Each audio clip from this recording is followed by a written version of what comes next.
ಸ್ನೇಹಿತರೆ ನಮಸ್ಕಾರ. Charts Learning in Kannada YouTube ಚಾನಲ್ಗೆ ಸ್ವಾಗತ. ನಾನು ನಿಮ್ಮ ಚಂದನ್ ಗೌಡ. ನಾನೊಬ್ಬ full time stock market trader ಇದ್ದೀನಿ and full time stock market trainer ಕೂಡ ಇದ್ದೀನಿ.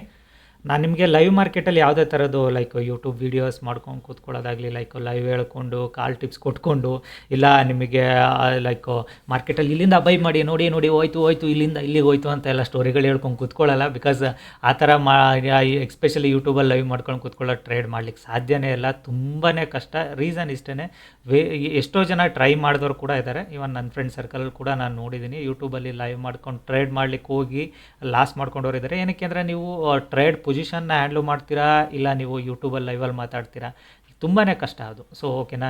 ಸೊ ಹಾಗಾಗಿನೇ ನನಗೆ ಗೊತ್ತಿರೋಂಗೆ ತುಂಬ ಜನ ಇವಾಗ ಯೂಟ್ಯೂಬಲ್ಲಿ ಲೈವ್ ಮಾಡೋರು ಅವ್ರು ಟ್ರೇಡ್ ಮಾಡಲ್ಲ. ಅವರು ಆಲ್ಮೋಸ್ಟ್ ಸುಮ್ಮನೆ ಕೂತ್ಕೊಂಡು ಲೈಕ್ ಮಾರ್ಕೆಟಲ್ಲಿ ಇಲ್ಲಿಂದ ತೊಗೊಂಡ್ರೆ ಇಲ್ಲಿಗೆ ಹೋಗುತ್ತೆ ಅಂತ ನೀವೇನಾದರೂ ಹಿಂದಿ ಅವ್ರ ಚಾನಲ್ಗಳನ್ನ, ನಾರ್ತ್ ಅವ್ರ ಚಾನಲ್ಗಳನ್ನ ವಾಚ್ ಔಟ್ ಮಾಡ್ತಿದ್ರೆ ದಯವಿಟ್ಟು ಬಿಡಿ. Otherwise you will lose everything in market. ಎಲ್ಲದನ್ನು ನೀವು ಕಳ್ಕೊಳ್ತೀರಾ ಮಾರ್ಕೆಟಲ್ಲಿ. ಆ್ಯಂಡ್ ಸೆಕೆಂಡ್ ಥಿಂಗು, ಮಾರ್ಕೆಟಲ್ಲಿ ಇನ್ನೊಂದು ಹೇಳ್ಬೇಕಂದ್ರೆ, ನೀವು ಈ ROI ಅನ್ನೋ ಕಾನ್ಸೆಪ್ಟಿಂದ ಹೊರಗಡೆ ಬನ್ನಿ. ಬಿಕಾಸ್ ಅದು ಇನ್ವೆಸ್ಟ್ಮೆಂಟು ನಿಮಗೆ ಲೈಕ್ ಇನ್ವೆಸ್ಟರ್ಸ್ಗಾಗಲಿ ಸ್ವಿಂಗ್ ಟ್ರೇಡಿಂಗ್ ಮಾಡೋರಿಗಾಗಲಿ ಒಂದು ಮೈಂಡ್ ಸೆಟ್ಟು. ಇಂಟ್ರಾಡೇಯಲ್ಲಿ ನೀವು ದಿನ ಎಕ್ಸ್ಪೈರಿಗಳನ್ನ ಆಡಿದರೆ ಅಫ್ಕೋರ್ಸ್ ನಿಮ್ಮ ROI 100% ತೋರಿಸುತ್ತೆ. ಯಾಕೆಂದರೆ ನೀವು ಇನ್ವೆಸ್ಟ್ಮೆಂಟ್ ಕಡಿಮೆ ಇರುತ್ತೆ, ಬಟ್ ರಿಸ್ಕು ಕೂಡ ಅಷ್ಟೇ ಇರುತ್ತೆ. ಅರ್ಥ ಮಾಡ್ಕೊಳ್ಳಿ ಅದನ್ನು. ಇವೆಲ್ಲ ಬೇಸಿಕ್ಸ್ ಥಿಂಗ್ಸ್ನ ಅರ್ಥ ಮಾಡ್ಕೊಳ್ಳಿಲ್ಲ ಅಂದರೆ ನೀವು ಟ್ರೇಡರ್ ಆಗ್ಲಿಕ್ಕೆ ಸಾಧ್ಯನೇ ಇಲ್ಲ. ಕಲಿಬೇಕು ಅನ್ನೋರು ನಂದು ಈ ಫ್ರೈಡೇ ಬ್ಯಾಚ್ ಜಾಯ್ನ್ ಆಗಿ ಕಲೀರಿ, ಈಸಿ ಆಗುತ್ತೆ. ಇವತ್ತು ಆ್ಯಕ್ಚುಲಿ ವೆರಿ ಸ್ಮಾಲ್ ಪ್ರಾಫಿಟ್ಟು. ಏನಕ್ಕೆ ಸ್ಮಾಲ್ ಪ್ರಾಫಿಟ್ ಅಂದರೆ ಲೈಕ್ ಪ್ರಾಫಿಟ್ ಆರ್ ಲಾಸ್ ಬಗ್ಗೆ ಹೇಳೋದ್ರೆ ಆಲ್ಮೋಸ್ಟ್ ವೆರಿ ಸ್ಮಾಲ್ ಪ್ರಾಫಿಟೇ. ಇದು ಬಂದು ನಾನು ಆ್ಯಕ್ಚುಲಿ ನನ್ನ ಸಿಸ್ಟಮ್ ಮುಂದೆ ಇರಲ್ಲ. ಸಿಸ್ಟಮ್ ಮುಂದೆ ಇದ್ದರೆ ಮಾತ್ರ ನಾನು ನಂದು ರೆಗ್ಯುಲರ್ ಕ್ವಾಂಟಿಟಿನ ಟ್ರೇಡ್ ಮಾಡ್ತೀನಿ. ಯಾವಾಗ ನನಗೆ ಸಮ್ ಎಮರ್ಜೆನ್ಸಿ ಏನಾರಿದ್ದು ಔಟ್ಸೈಡ್ ಕೆಲಸಕ್ಕೆ ಅಂತ ಹೊರಗಡೆ ಬಂದಾಗ I used to trade very less quantity. And ನನಗೆ ಗೊತ್ತಿರೋ ಎಲ್ಲಿಂದ ಮಾರ್ಕೆಟ್ ಬೀಳುತ್ತೆ ಅಂತ ಗೊತ್ತಿರುತ್ತೆ, ಅಲ್ಲಿಂದ ಒಂದು ಮೊಬೈಲಲ್ಲಿ ಟ್ರೇಡ್ ಮಾಡಿದೆ.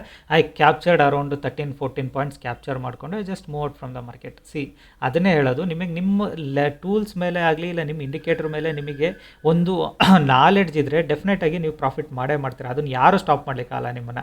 ಸೊ ಇವತ್ತಿಂದು ನಂದು ಕಾನ್ಸೆಪ್ಟು ನೋಡಿ ನಿಮಗೆ ಅರ್ಥ ಆಗುತ್ತೆ. ಅದು ಲೈಕ್ ನಮ್ಮ ಎಷ್ಟು ನೀಟಾಗಿ ಪಿಕ್ಚರ್ ಪರ್ಫೆಕ್ಟಾಗಿ ವರ್ಕ್ ಆಗಿದೆ ಅಂತ. ಬೆಳಗ್ಗೆ ಟ್ರೇಡ್ ಬಿಡಿ, ಬೆಳಗ್ಗೆ ನಾನು ನೆನ್ನೆ ಸ್ಟೂಡೆಂಟ್ಸ್ ಕೇಳಿದೆ, these 2 lines will act as ಸಪೋರ್ಟಾಗಿ ಆ್ಯಕ್ಟ್ ಮಾಡ್ತವೆ ಅಂತ. ಮಾರ್ಕೆಟ್ ಇಲ್ಲಿಂದಲೇ ಸಪೋರ್ಟ್ ತಗೊಟ್ಟು, ಅಫ್ಕೋರ್ಸ್ ಬೆಳಗ್ಗೆ ಯಾರೂ ಟ್ರೇಡ್ ಮಾಡ್ಲಿಕ್ಕೆ ಆಗೋದಿಲ್ಲ, ಅಷ್ಟು ಬೆಳಗಳಿಗೆ ವಾಲಟಿಲಿಟಿಲಿ ಟ್ರೇಡ್ ಮಾಡ್ತೀವಿ ಅನ್ನೋದು ಸುಳ್ಳು. ಸೊ ಹಾಗಾಗಿನೇ ಅದಾದಮೇಲೆ ಮಾರ್ಕೆಟಲ್ಲಿ ಜಸ್ಟ್ ವೆಯ್ಟ್ ಮಾಡ್ತಿದ್ದೆ ನಾನು ಕೂಡ, ಎಲ್ಲಿಂದ ರೆಸಿಸ್ಟೆನ್ಸ್ ತಗೊಳುತ್ತೆ ಅಂತ ಮಾರ್ಕೆಟಲ್ಲಿ. ಸೊ ಮಾರ್ಕೆಟ್ ಎಕ್ಸಾಕ್ಟಾಗಿ ಈ ಲೆವೆಲ್ ಟಚ್ ಆದಾಗ ನಾನು ಟ್ರೇಡ್ನ ತೊಗೊಂಡಿರೋದು. ಲೈಕ್ ಫಸ್ಟ್ ಲೆವೆಲಲ್ಲಿ ಟ್ರೇಡ್ನ ತೊಗೊಂಡೆ ನಾನು. ಫಸ್ಟ್ ಲೆವೆಲಲ್ಲಿ ಟ್ರೇಡ್ ತೊಗೋಬೇಕು ಅಂತಲೇ ಇದ್ದೆ. ಅಷ್ಟರಲ್ಲಿ ಮಾರ್ಕೆಟಲ್ಲಿ ಒಂದು ಇಶ್ಯೂ ಏನಂದರೆ, ನಾನು ಮೊಬೈಲಲ್ಲಿ ಟ್ರೇಡ್ ಮಾಡಬೇಕಾದ್ರೆ ನಿಮ್ಮ ಸಿಸ್ಟಮಲ್ಲಾದರೆ ಇಮಿಡಿಯೇಟಾಗಿ ಸ್ಕ್ರೀನು ಇದೆಲ್ಲ ಸಿಗುತ್ತೆ. ಮೊಬೈಲಲ್ಲಿ ಎಲ್ಲದನ್ನು ಸ್ಟ್ರೈಕ್ ಪ್ರೈಸ್ ಎಲ್ಲ ಆ್ಯಡ್ ಮಾಡೋದ್ರೊಳಗಡೆ ಮಾರ್ಕೆಟ್ ಬ್ರೇಕ್ಔಟ್ ಮಾಡಿತ್ತು. ಸೊ ಬ್ರೇಕ್ಔಟ್ ಮಾಡಿತ್ತು, ವೆಯ್ಟ್ ಮಾಡ್ತಾ ಇದ್ದೆ ಲೆಟ್ ಮಾರ್ಕೆಟ್ ಈ ಲೆವೆಲ್ ತನಕ ಬರುತ್ತೆ ಅಂತ. ಬರಲಿಲ್ಲ. ಫಸ್ಟ್ ಟೈಮಲ್ಲಿ ಕೂಡ ಬರಲಿಲ್ಲ, ಸೆಕೆಂಡ್ ಟೈಮಲ್ಲಿ ವೆಯ್ಟ್ ಮಾಡ್ತಿದ್ದೆ, ಬರಲಿಲ್ಲ. But third time it is come. ಎಕ್ಸಾಕ್ಟಾಗಿ ನಾನು ಲೆವೆಲ್ ಟಚ್ ಆಗೋ ಲೆವೆಲಿಗೆ ಬಂತು. ಐ ನೋ ದಟ್ ಬಿಕಾಸ್ ಇದರಿಂದ ಮೇಲೆ ಹೋದರೆ ಡೆಫಿನೆಟಾಗಿ ಮಾರ್ಕೆಟ್ ಬುಲಿಶ್ ಆಗುತ್ತೆ, ಅದು ಗೊತ್ತಿರೋದೇ. ಸೊ ಅದಕ್ಕೇ ಇಲ್ಲಿಂದಲೇ ವೆಯ್ಟ್ ಮಾಡ್ತಾ ಇದ್ದೆ, ಎಕ್ಸಾಕ್ಟಾಗಿ ಇಲ್ಲಿಂದ ಒಂದು ರಿಟ್ರೇಸ್ಮೆಂಟ್ ತೊಗೋಬೋದು ಅಂತ. ನಾನು ಇಲ್ಲಿಗೆ ಬರೋ ಅಷ್ಟಲ್ಲಿ ಪೊಸಿಷನ್ನ ಕಟ್ ಮಾಡಿದ್ದೀನಿ. ಇದು ಯಾವುದು ನಾನು ಟ್ರೇಡ್ ಕ್ಯಾಪ್ಚರ್ ಮಾಡಿಲ್ಲ. ಓಕೆನಾ, ನಾನು ಕ್ಲಿಯರಾಗಿ ಹೇಳ್ತೀನಿ. ಬಿಕಾಸ್ ನಮಗೆ ಎಷ್ಟು ಗೊತ್ತಿದೆ ಅಷ್ಟಕ್ಕೆ ಮಾತ್ರ ಇದು ಮಾಡಬೇಕು. ಇದು ಪಿಕ್ಚರ್ ಪರ್ಫೆಕ್ಟ್ ರೆಸಿಸ್ಟೆನ್ಸ್ ಝೋನ್ ಅಂತ ಹೇಳಿದ್ದೆ. ಇವಾಗ ಜಸ್ಟ್ ಮೆಸೇಜ್ಗಳನ್ನ ನೋಡ್ತಾ ಇದ್ದೀನಿ. ಆ್ಯಂಡ್ ಡೋಂಟ್ ವರಿ, ನಿಮ್ಗಳಿಗೆ ಎಲ್ರಿಗೂ ನಾನು ರಿಪ್ಲೈ ಮಾಡ್ತೀನಿ. ಕೆಲವರು ಪ್ರಾಫಿಟ್ ಮಾಡಿರೋದು ಹಾಕಿದ್ರೆ, ಕೆಲವರು ಕನ್ಫ್ಯೂಷನ್ ಹಾಕಿರಿ, ಯಾಕೆ ಫಸ್ಟ್ ಲೈನಲ್ಲಿ ತೊಗೋಬಾರ್ದಿತ್ತು ಹಾಗೆ ಅಂತ. ನೀವು ಫಸ್ಟ್ ಲೈನಲ್ಲಿ ತೊಗೊಂಡ್ರು ರಿಜೆಕ್ಷನ್ ಕೊಟ್ಟಿದೆ ಮಾರ್ಕೆಟು. ಫಸ್ಟ್ ಲೈನಲ್ಲೂ ಕೂಡ ಲಾಸ್ ಮಾಡಿಲ್ಲ ಟ್ರೇಡಲ್ಲಿ. ಫಸ್ಟ್ ಲೈನಲ್ಲಿ ಕೂಡ ಪ್ರಾಫಿಟ್ ಆಗಿದೆ, ಸೆಕೆಂಡ್ ಲೈನಲ್ಲಿ ಕೂಡ ಪ್ರಾಫಿಟ್ ಆಗಿದೆ. It's okay. ನಾನು ಫಸ್ಟ್ ಲೈನಲ್ಲೇ ಟ್ರೇಡ್ ಮಾಡಬೇಕು ಅಂದ್ಕೊಂಡೇ ಇದ್ದವನು. ಯಾಕೆಂದರೆ ಇಟ್ಸ್ ಲೈಕ್ ಬಾಟಮಿಂದ ಇಲ್ಲಿಗೆ ಬಂದಿದೆ, ಡೆಫಿನೆಟಾಗಿ ಒಂದು ರಿಟರ್ನ್ ಬರ್ಬೋದು ಅಂತ. But I miss the opportunity. ಅದಾದಮೇಲೆ ಮಾರ್ಕೆಟ್ ಟೋಟಲಿ ನಮ್ಮ ನಾನ್ ಟ್ರೇಡಿಂಗ್ ಝೋನಲ್ಲೇ ಸುತ್ತಾ ಇದೆ ಮಾರ್ಕೆಟು. ಲೆಟ್ಸ್ ಸಿ ಮಾರ್ಕೆಟ್ ಏನಾದರೂ ಇವತ್ತಿಂದು ಹೈ, ಇವತ್ತಿನ ಲೋ, ಇದರಿಂದ ಕೆಳಗಡೆ ಟ್ರೇಡ್ ಮಾಡ್ಲಿಕ್ಕೆ ಸ್ಟಾರ್ಟ್ ಮಾಡಿದರೆ ನಾನು ಕೂಡ ಇನ್ನೊಂದು ಟ್ರೇಡ್ಗೆ ಟ್ರೈ ಮಾಡ್ತೀನಿ. ಅದು ಯಾವಾಗ 1 ಗಂಟೆ ಒಳಗಡೆ ಬಂದರೆ. 1 ಗಂಟೆ ಮೇಲೆ ಹೋದರೆ ನಾನು ಟ್ರೇಡೇ ಮಾಡೋದಿಲ್ಲ. ಬಿಕಾಸ್ ರೀಸನ್ ಇಷ್ಟೇ, ನನ್ನ ಮೈಂಡ್ ಸೆಟ್ ಬೆಳಗ್ಗೆಯಿಂದ 9ರಿಂದ 1 ಗಂಟೆವರೆಗೆ ಅಷ್ಟೇ. I will wait for opportunities. ಅದಾದಮೇಲೆ ನಾನು ಆಪರ್ಚುನಿಟೀಸ್ ಸಿಗುತ್ತೆ ಅಂದ್ರೂ ನಾನು ಟ್ರೇಡ್ ಮಾಡ್ಲಿಕ್ಕೆ ಹೋಗೋದಿಲ್ಲ. ಯಾಕೆಂದರೆ ಮಾರ್ಕೆಟ್ ಬಗ್ಗೆ ನಿಮಗೆ ಗೊತ್ತಿರಬೇಕು, ಅದನ್ನೇ ನಾನು ನಿಮಗೆ ಹೇಳೋದು. ಮಾರ್ಕೆಟಲ್ಲಿ ಆಲ್ವೇಸ್ ವಿತೌಟ್ ನಾಲೆಡ್ಜ್ ಟ್ರೇಡ್ ಮಾಡೋದು ತುಂಬಾ ಕಷ್ಟ. ಬೆಳೆಸ್ಕೊಳ್ಳಿ. ನಾಲೆಡ್ಜ್ ಇದ್ದರೆ ನೀವು ಟ್ರೇಡ್ ಮಾಡೋದೇನು ತುಂಬ ರಾಕೆಟ್ ಸೈನ್ಸ್ ಅಲ್ಲ. ನೀವು ನಾಲೆಡ್ಜ್ ಬೆಳೆಸ್ಕೊಳ್ಳಿಲ್ಲ ಅಂದರೆ ನೀವು ಟ್ರೇಡ್ ಮಾಡ್ಲಿಕ್ಕೆ ಆಗೋದಿಲ್ಲ. ಹಾಗಾಗಿನೇ so I just waiting for the moment, ಸಿಗುತ್ತೇನೋ ಅಂತ. ಸಿಕ್ಕಿದ್ರೆ ಓಕೆ, ಸಿಗಲಿಲ್ಲ ಅಂದರೆ ನಾನು ಯಾವುದೇ ಕಾರಣಕ್ಕೂ ಮತ್ತೆ ಟ್ರೇಡ್ ಮಾಡ್ಲಿಕ್ಕೆ ಹೋಗೋದಿಲ್ಲ. Done for the day. ಏನಾಗಲ್ಲ, ದಿನಕ್ಕೆ 4-5 ಸಾವಿರ ದುಡ್ಕೊಂಡ್ರು ಅದಕ್ಕಿಂತ ದೊಡ್ಡ ಅಮೌಂಟ್ ಏನಲ್ಲ, ಚಿಕ್ಕ ಅಮೌಂಟ್ ಏನಲ್ಲ ಅದು ನನಗೆ. ಬಿಕಾಸ್ ನಾನು ಔಟ್ಸೈಡ್ ಇದ್ದು ನಾನು ಟ್ರೇಡ್ ಮಾಡಿರೋದನ್ನ ಫಾರ್ ರೆಗ್ಯುಲರ್ ಕ್ವಾಂಟಿಟಿ ಮಾಡಿದರೆ ಯು ಕುಡ್ ಸಿ ಇಟ್ ಅಂತ 30-35Kಗಿಂತ ಜಾಸ್ತಿನೇ ನೋಡ್ತಿದ್ರಿ, ಇಲ್ಲ ಅಂತಲ್ಲ. ಸೊ ಅದಕ್ಕೋಸ್ಕರನೇ ಹೇಳೋದು. ಸೊ ನಿಮಗೆ ನಾರ್ಮಲ್ಲು ಕ್ವಾಂಟಿಟಿ ಔಟ್ಸೈಡ್ ಇದ್ದಾಗ ರೆಗ್ಯುಲರ್ ಕ್ವಾಂಟಿಟಿಗಿಂತ ಕಡಿಮೆ ಯಾಕೆ ಟ್ರೇಡ್ ಮಾಡಬೇಕು, ಇದೆಲ್ಲದನ್ನು ಬೆಳೆಸ್ಕೋಬೇಕು. ಸೈಕಾಲಜಿ ಮೈಂಡ್ಸೆಟ್ ಇದೆಲ್ಲದು ಸೈಕಾಲಜಿ ಮೈಂಡ್ಸೆಟ್ಟು. ಮತ್ತು I trust my tool because clear ಕಟ್ಟಾಗಿ ಹೇಳ್ತಾ ಇದ್ದೀನಿ, ಮಾರ್ಕೆಟ್ ಇಲ್ಲಿಂದಲೇ ರೆಸಿಸ್ಟೆನ್ಸ್ ತೊಗೊಳುತ್ತೆ ಅಂತ, ಇಲ್ಲಿಂದಲೇ ಸಪೋರ್ಟ್ ತೊಗೊಳುತ್ತೆ ಅಂತ. ಆ ಮಾರ್ಕೆಟ್ ಸೇಮ್ ಡ್ರಾ ಮಾಡ್ತಿದೆಯಲ್ವಾ. This is called power of ನಾಲೆಡ್ಜ್ನ ಬೆಳೆಸ್ಕೊಳ್ಳಿ. ಎಲ್ಲದೂ ಪಾಸಿಬಲ್ ಇದೆ ಮಾರ್ಕೆಟಲ್ಲಿ. ಲೆಟ್ಸ್ ಸಿ ಬ್ಯಾಂಕ್ ನಿಫ್ಟಿ ಏನು ಮಾಡಿದೆ. ಬಿಕಾಸ್ ಯೂಶ್ವಲಿ ನಾನು ಬ್ಯಾಂಕ್ ನಿಫ್ಟಿ ನೋಡೆಲ್ಲ ನಿಫ್ಟಿ ಟ್ರೇಡ್ ಮಾಡೋದಿಲ್ಲ. ಬ್ಯಾಂಕ್ ನಿಫ್ಟಿಯಲ್ಲಿ ನಮ್ಮ ಲೈನ್ಸ್ ಹೇಗೆ ವರ್ಕ್ ಆಗಿದೆ ಅನ್ನೋದು. ವಾವ್, ಬ್ಯಾಂಕ್ ನಿಫ್ಟಿ ಕೂಡ ಸೇಮ್ ಟು ಸೇಮು. ಬೆಳಗ್ಗೆ this is the line support, ನಾನು ಕ್ಲಿಯರಾಗಿ ಸ್ಟೂಡೆಂಟ್ಸ್ ಕೇಳಿದ ಥರನೇ. Then this is the line resistance. Market ಆ ಒಂದು ಸಪೋರ್ಟ್ ತೊಗೊಂಡ ಮೇಲೆ ರೆಸಿಸ್ಟೆನ್ಸು ಅಗೇನ್ ಸಪೋರ್ಟ್ ಇಲ್ಲೇ ಹೋಲ್ಡ್ ಮಾಡ್ತಾ ಇದೆ. ಸೊ ಬ್ಯಾಂಕ್ ನಿಫ್ಟಿಯಲ್ಲಿ ಲೈಕ್ ಈ ಲೈನಾಗ ಡೌನ್ ಸೈಡ್ ಏನಾದರೂ ಬ್ರೀಚ್ ಮಾಡಿದರೆ ಗೋ ಫಾರ್ ಸೆಲ್ಲಿಂಗ್ ಸೈಡ್, ಕಣ್ಣು ಮುಚ್ಕೊಂಡು ಸೆಲ್ಲಿಂಗ್ ಸೈಡ್ ಹೋಗಿ. ಆ ಲೆವೆಲ್ನ ಬ್ರೀಚ್ ಮಾಡಲಿಲ್ಲ ಅಂದರೆ ಯಾವುದೇ ಕಾರಣಕ್ಕೂ ಸೆಲ್ಲಿಂಗ್ ಸೈಡ್ ಥಿಂಕು ಕೂಡ ಮಾಡಬೇಡಿ ಮಾರ್ಕೆಟಲ್ಲಿ. ಜಸ್ಟ್ ಮೈಂಡ್ನ ಕಾಮ್ ಇಟ್ಕೊಳ್ಳಿ. ಇವಾಗ ಇದು ಯಾವುದೂ ನಾನ್ ಟ್ರೇಡಿಂಗ್ ಝೋನಲ್ಲಿದೆ ಇದು. ಬಿಕಾಸ್ ಪಿಕ್ಚರ್ ಪರ್ಫೆಕ್ಟ್, ಇದು ನಾನ್ ಟ್ರೇಡಿಂಗ್ ಝೋನು. ಇಲ್ಲಿ ನೀವು ಟ್ರೇಡ್ ಮಾಡಲಿಕ್ಕೆ ಆಗೋದಿಲ್ಲ.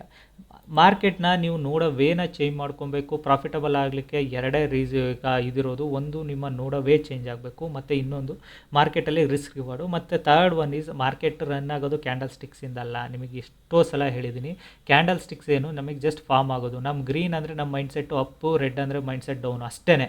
ಅದನ್ನು ಬಿಟ್ಟು ಬೇರೆ ಏನೇನೂ ಅಲ್ಲ. ಅದರಲ್ಲಿ ಕ್ಯಾಂಡಲ್ ಸ್ಟಿಕ್ಸ್ಗಳನ್ನ ನೀವು 5 ನಿಮಿಷದಲ್ಲಿ ಒಂದು ಡಿಫ್ರೆಂಟ್ ಕ್ಯಾಂಡಲ್ ಸ್ಟಿಕ್ ಫಾರ್ಮೆಂಟ್ ಕಳೆದ್ರೆ 15 ನಿಮಿಷದಲ್ಲಿ ಡಿಫ್ರೆಂಟಾಗಿ ಕಾಣುತ್ತೆ. ಅದೇ 1 ನಿಮಿಷದಲ್ಲಿ ಡಿಫ್ರೆಂಟಾಗಿ ಕಾಣುತ್ತೆ. ಅದೇ 1 ಅವರಲ್ಲಿ ಡಿಫ್ರೆಂಟಾಗಿ ಕಾಣುತ್ತೆ. So that is not mindset. Never believe in candle ಸ್ಟಿಕ್ಸ್ಗಳ ಮೇಲೇ ಹೋದರೆ ನೀವು ಯಾವುದೇ ಕಾರಣಕ್ಕೂ ಟ್ರೇಡರ್ ಆಗಲಿಕ್ಕಾಗಲ್ಲ. Believe in price action. Market ಇರೋದೇ ಪ್ರೈಸ್ ಆಕ್ಷನ್ ಮೇಲೆ. Simple, perfect. ನಾನು ನಿನ್ನೆ ಹೇಳಿದ್ದೇನು, ಮಾರ್ಕೆಟಲ್ಲಿ ಅಪ್ಸೈಡ್ ಮೂವ್ ಆಗಿದೆ ಬ್ಯಾಂಕ್ ನಿಫ್ಟಿ. ಡೆಫಿನೆಟಾಗಿ ಬೆಳಗ್ಗೆ ಸಪೋರ್ಟ್ ತೊಗೊಳುತ್ತೆ. ಇವಾಗ ಸಪೋರ್ಟ್ ತೊಗೊಳ್ತಿದೆಯಲ್ವಾ, ದಟ್ಸ್ ಇಂಪಾರ್ಟೆಂಟ್. ಅದು ಎಂಥ ಕ್ಯಾಂಡಲ್ ಸ್ಟಿಕ್ಸ್ ಆದರೂ ಮಾಡಲಿ. ಅಫ್ಕೋರ್ಸ್ ಇದನ್ನು ರೆಸಿಸ್ಟೆನ್ಸ್ ಆಗಿ ಟ್ರೇಡ್ ಮಾಡಿದೆಯಲ್ವಾ, why? That is called knowledge. ಅದನ್ನೇ ಹೇಳ್ತಿರೋದು. Believe it your self.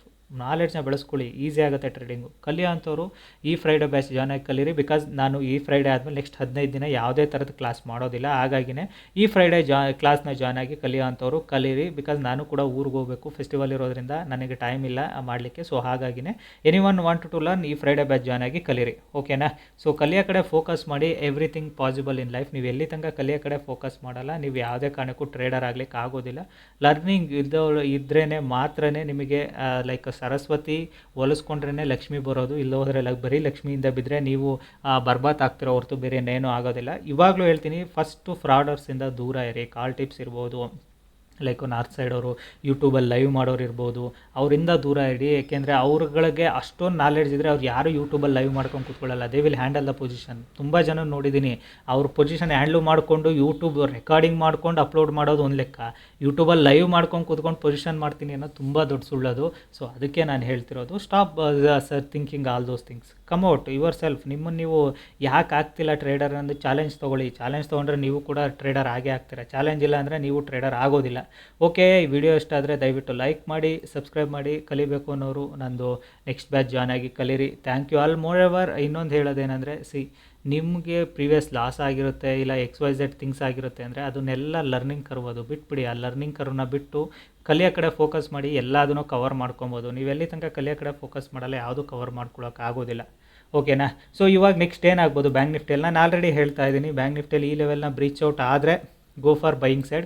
ನಿಮಗೆ ಲೈಕ್ ಅಗೇನ್ ನೀವು ಇಲ್ಲಿ ಸೆಲ್ಲಿಂಗ್ ಸೈಡ್, ಬೈಯಿಂಗ್ ಸೈಡ್ ಹೋಗಬೇಕು ಅಂದರೆ ಇವತ್ತಿನ ಹೈ ಬ್ರೇಕ್ಔಟ್ ಆದರೆ ಮಾತ್ರ ಬೈಯಿಂಗ್ ಸೈಡ್ ನೋಡಿ.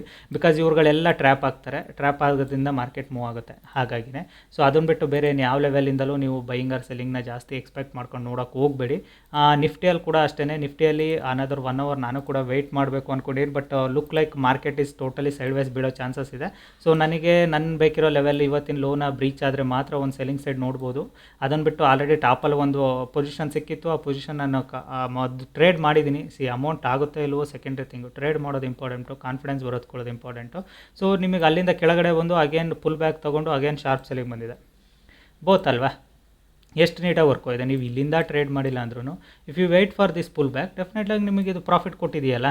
ಹಾಗೆ ಓಕೆ, ವಿಡಿಯೋ ಇಷ್ಟ ಆದರೆ ದಯವಿಟ್ಟು ಲೈಕ್ ಮಾಡಿ, ಸಬ್ಸ್ಕ್ರೈಬ್ ಮಾಡಿ. ಕಮೆಂಟ್ ಬಾಕ್ಸ್ ಆಫ್ ಇದೆ. ಐ ಆಲ್ವೇಸ್ ಸೇಸ್ ಕಮೆಂಟ್ ಬಾಕ್ಸಿಂದ ಏನೂ ಸಿಗೋದಿಲ್ಲ ನಮಗೆ. ಸೊ ಹಾಗಾಗಿನೇ ಕಮೆಂಟ್ ಬಾಕ್ಸ್ ಬಗ್ಗೆ ಥಿಂಕ್ ಮಾಡಿಬಿಡಿ. ಇವಾಗ ಏನಾಗ್ತಿದೆ ಮಾರ್ಕೆಟಲ್ಲಿ ಅನ್ನೋದು ಕೂಡ ನೀವು ನೇಚರ್ನ ಅರ್ಥ ಮಾಡ್ಕೊಳ್ಳಿ.